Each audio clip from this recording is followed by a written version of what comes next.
Hi. Hi, my friends. Welcome back to Deep Six, the Deep State, and welcome back to me. I've been away on vacation for the last 4 days, and I'm sure you're all shaking and in cold turkey from not having heard the lunch alerts. But I missed you, and I hope you missed me too. It's so interesting to me to go through the news and the depth that I have to do it to do these shows, and it keeps me on my toes and really forces me to think through a lot of key issues, and I really appreciate it. Let me start with the unbelievable revelations that have come out about Bill Clinton, Hillary Clinton, and Russia.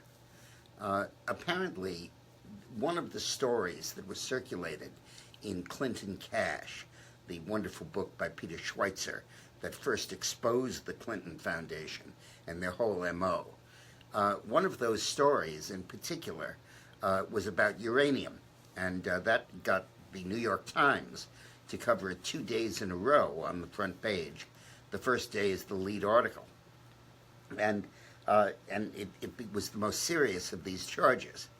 But it now appears that that was only the very tip of the iceberg, that in fact there was much more substance to it, and there was not one bribe, but really two, actually you could argue three, to the Clintons to get them to go along with Russia on this issue. Let me explain it. Uranium, as you know, is the source of all nuclear power, and you need to find uranium. The only alternative is plutonium, but to make plutonium, I believe you need uranium. I'm not certain about that, but I think you do. And the United States does not supply its own uranium needs. We fall short and we have to import uranium. But even so, Putin determined that he was going to get a global monopoly of uranium, or at least a huge market share, and use that as leverage against anybody, including the United States, that needed uranium for nuclear weapons or peaceful purposes. So there was an effort launched, according now to the FBI, which has been investigating this, since 2005, to help corner the global uranium supply.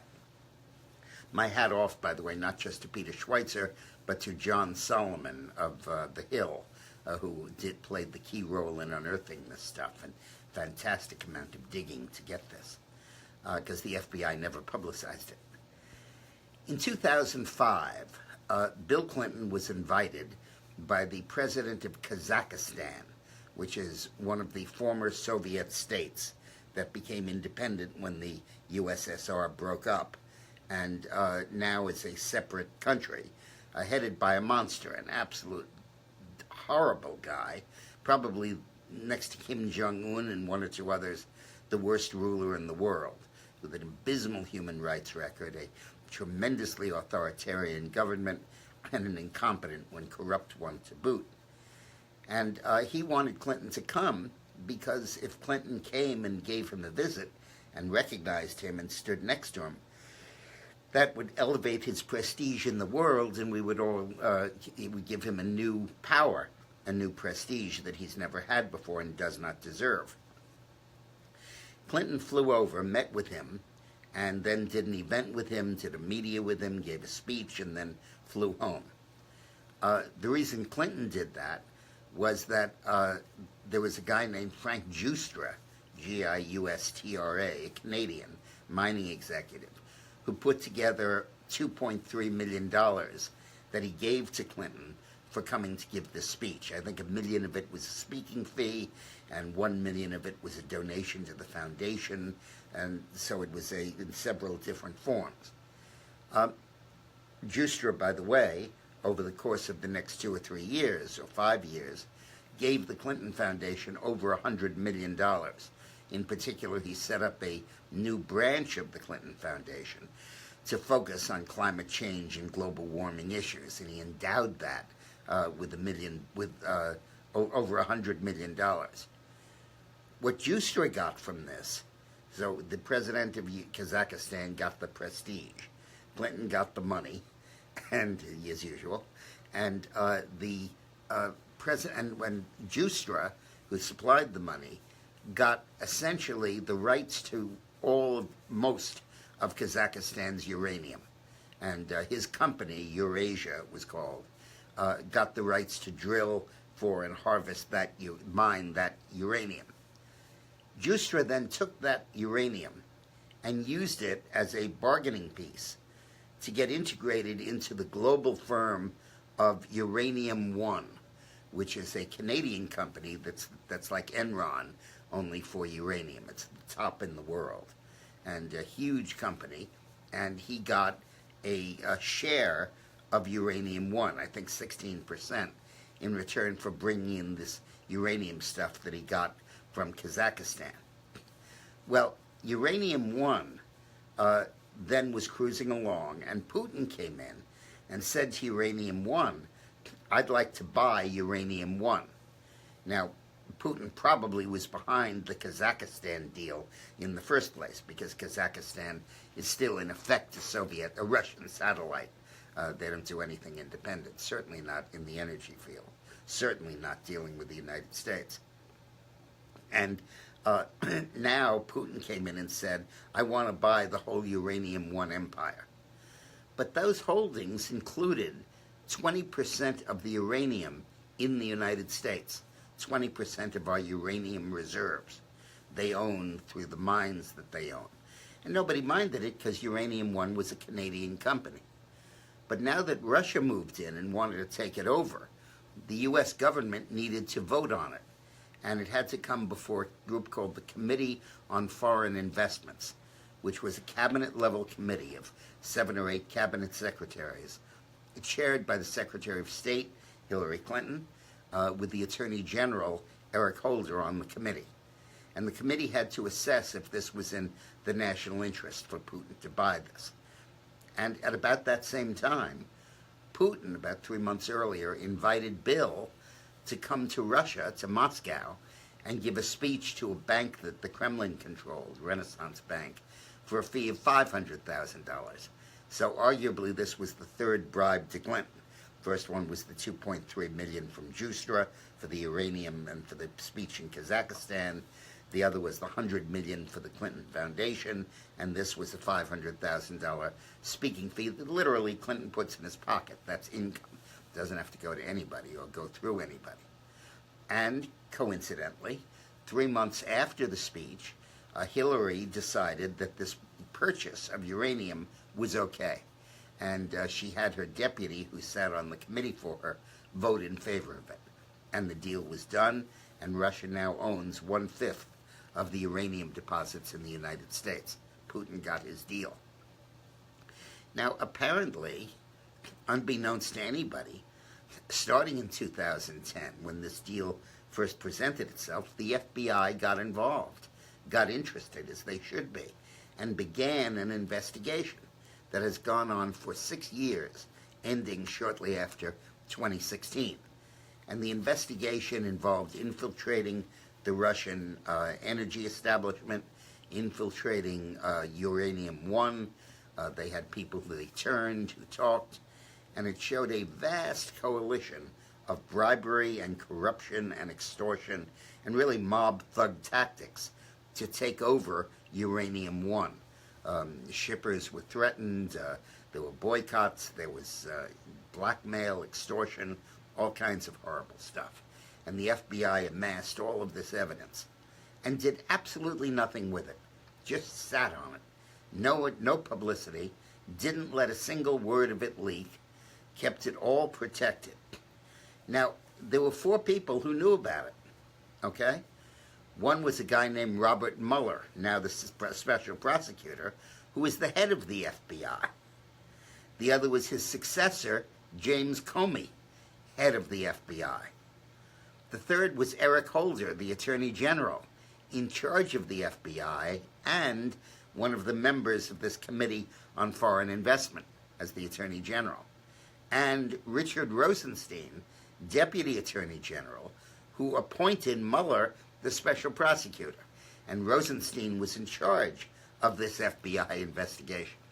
So the real story of Russian influence in the United States not just for some amorphous goal, but for a very specific thing of taking our uranium supply, was known by the four principles that were motivating and staffing and creating this phony case of Russian influence and meddling against Donald Trump.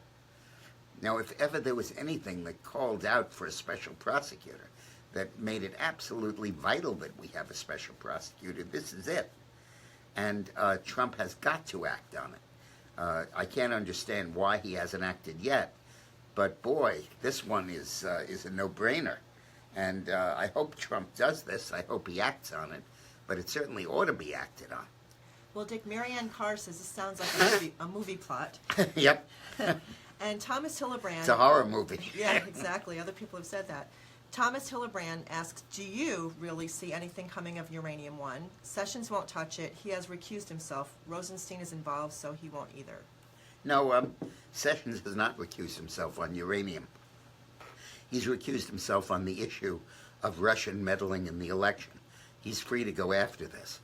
And I think the key here, I've been trying to think of why Trump hasn't moved aggressively. And I think it may be that it's a very controversial thing to appoint a special prosecutor.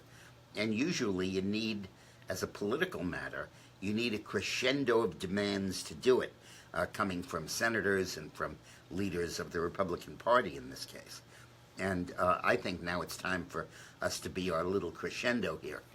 I think that we should, that Republican senators should speak out on this, should demand a prosecutor. You know, this is far worse than the email scandal, because the email scandal was bad, but there was no demonstrable compromising of our national security. And there were classified cables that got released and classified secret information, but none that really you could say this really hurt the United States. This one really hurts the United States.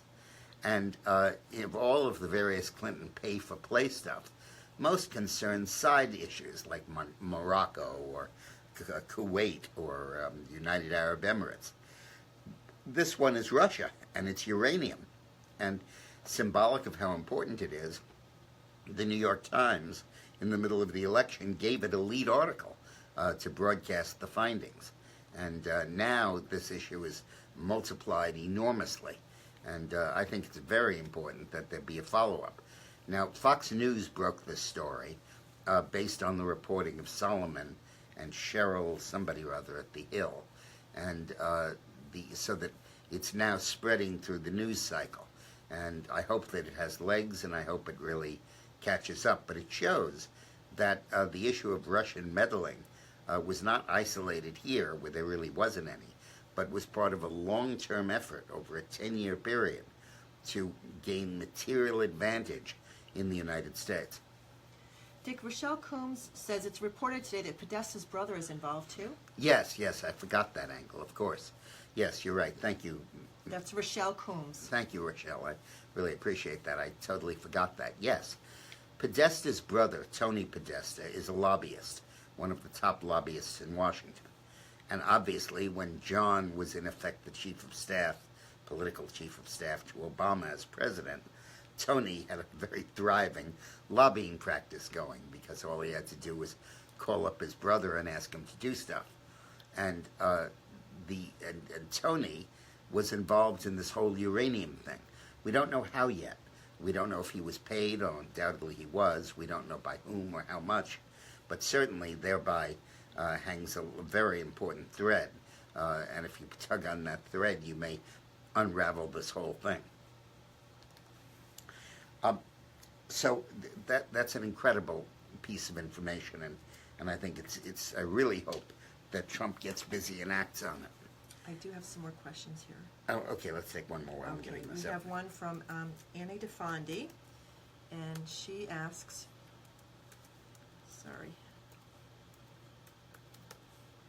Dick, do you think Trump will release the gag order? It's obvious Sessions won't do it. Yeah, but like I said, there's no gag order. Oh, I'm sorry. This is not, no, it's fine. This is not a court order. It was something Sessions voluntarily undertook in his confirmation hearing.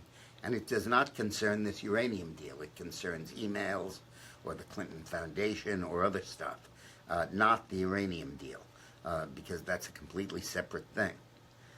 Now, I wanted to give you some perspective that emerged from a woman who I know. I had her on my radio show when I did a talk radio show in Philadelphia. I had so much fun with that. Did it for every afternoon for a year and a half, 3 hours. You think you're getting battered here with 40 minutes, but this was 3 hours. And I interviewed a woman named Sidney Powell, who was for 30 years, was a top federal prosecutor, working in 3 different U.S. attorneys' offices. And she wrote a book called Licensed to Lie. And it's about Weissman, Andrew Weissman, who is the guy who was appointed by Mueller, essentially as his chief of staff, to lead the investigation of Donald Trump. And it's largely Weissman who's the moving force there.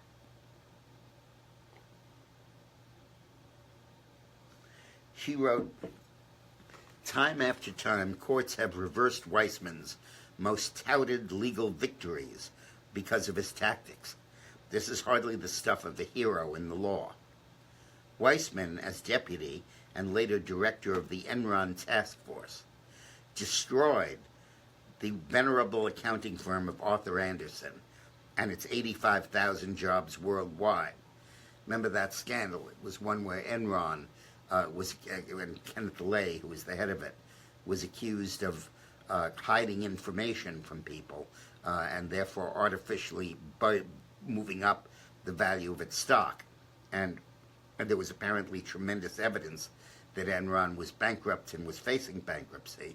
And Lay and the Enron people were accused by Weissman and the feds of sitting on that information, suppressing it. And it was a huge criminal case involving, I think, a multi-billion-dollar verdict against Enron. And Arthur Andersen was the accounting firm. And they were the guys who told Enron, "You're broke, and this is a very serious thing." But apparently Enron got Andersen to make claims in its report that weren't true, that said Enron could recover and this wasn't necessarily a lethal blow and so on. And the issue arose, are such statements by an accounting firm fraud by the firm or just a mistake? And the courts ruled in the lower court that this was fraud. And as a result,